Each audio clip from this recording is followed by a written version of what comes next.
Hi everybody, it's Nikki Sleeth from the Society of Witchcraft and Old Magic. Um, Today I have decided to talk about a subject that comes up a lot in magical and spiritual forums and social media groups and such. And this is the debate over whether it is ethical and okay to charge for spiritual and magical services or not.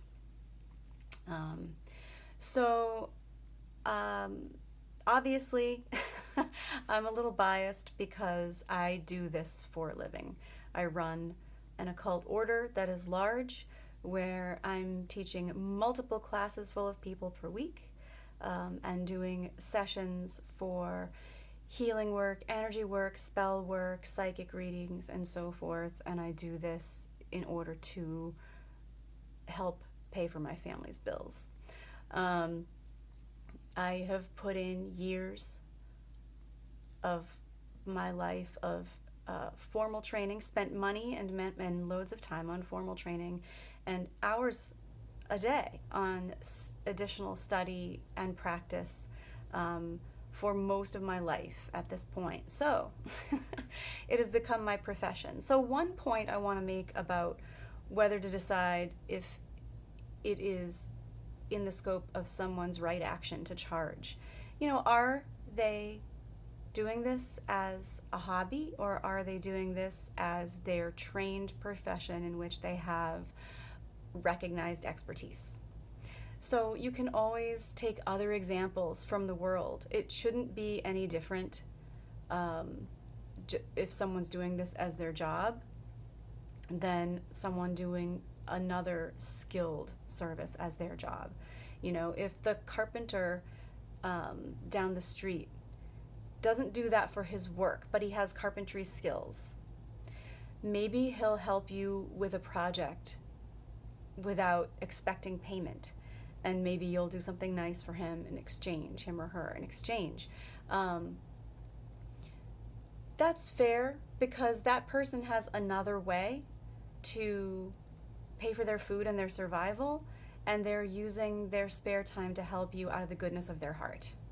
And if a person is doing that with their magical or psychic skills, like doing readings for friends or spell work for friends in their spare time out of the goodness of their heart, great. Because I sometimes do things for people in my spare time. And that is just a choice we make in life. Some people say that anything that witchcraft shouldn't be charged for because it's a person's spirituality we're talking about, and they want to compare it to church and the fact that you can go to church for free. Yes, so we're not talking about paying for spiritual experiences. No one can really give you that. In my order, there's a similarity to church in the sense that people donate money for my time in running special ceremony and things where they get to have spiritual experiences where I set up the container in which that is to happen for them, just like at church. But I don't mandate a set amount of money for that, as I do for trainings, in-person training, and for individual session time with me. So, and by the way, the people that run church services do get paid through some means to do that job. So whether it's through the system of tithes and donations, or it's through being paid for other services that they provide, like me, for example, priests do receive fees to the church for weddings, funerals, baptisms, and all of those kinds of things too. So there are fees that end up paying their salary, which is the same thing, similar for me. Another argument that I've seen people make is that knowledge is universal and should be free to all. that one just makes me laugh, actually, because why then do we not have, I mean, we should have universal higher education, but we don't. That costs money.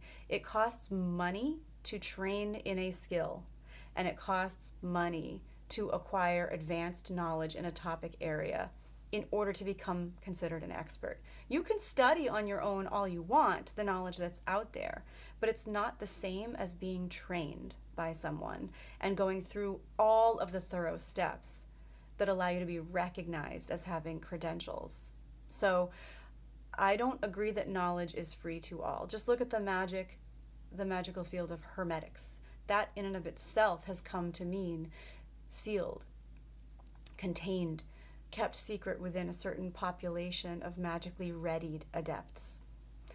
And then one of the biggest things I think is that if you're someone who knows anything about magic but is still saying that you shouldn't charge, every single thing in life and in the world is an energetic exchange. So you're not getting anything for free, ever. I don't care what it is. I don't care if you're talking about like a moment alone in nature. You're paying something for that energetically or somewhere. You have to pay to have that free time. You've had to earn it somehow. Anyway, when you receive a service from someone, like a lot of energy goes into readings and healing sessions and magical work and magical training. So when you receive that from another person, you also have to give forth some kind of energetic exchange. And the most clear-cut and supportive way for both parties to do it is by money, or bartering if a practitioner agrees to that type of payment. I don't often do barter because for me it's not getting paid unless it was something that I was going to have to buy anyway. A lot of times people have offered to barter for things that they make or do, but if it doesn't help me pay my bills unless I was going to buy it anyway. So I prefer money. And the thing is, if you pay straight up in money for a service that you receive, you owe nothing to the universe for it. I would rather pay for something and have no debt than receive services for free and then know that somehow, somewhere in my travels, I'm going to have to pay for that now in some way that is not necessarily of my choosing. It's good for the practitioner to receive money because they're earning their living in exchange for expending all of that energy and expertise. And it's great for the student/magical client because you more greatly value that which you pay for. And people will tell you that over and over again. When they have students who don't have to pay, it tends to not be appreciated in the same way as when one simply pays in exchange of hard-earned money of their own for that time and that expertise.